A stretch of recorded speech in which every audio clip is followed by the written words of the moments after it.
ଟିକେ ଛାଡ଼ି ଦିଅନ୍ତୁ ସାମନା ଲୁଜ ହଁ ବେଶ ତମେ ମୁଇଁ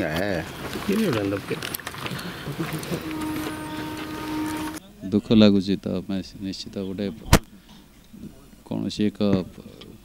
खुशी ओकेजन आसवा एवं देखो आपण मान तो सब जानी कहवा माने मो पाखे सेमती किसी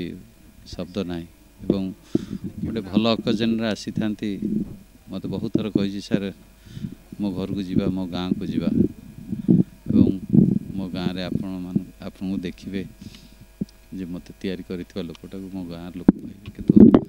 बहुत थर कही दूर हुए बोली आसीपारे किंतु मुझे भावी नी एमती गोटे समय पड़ो जे मुझे आसिक आज कबर स्थान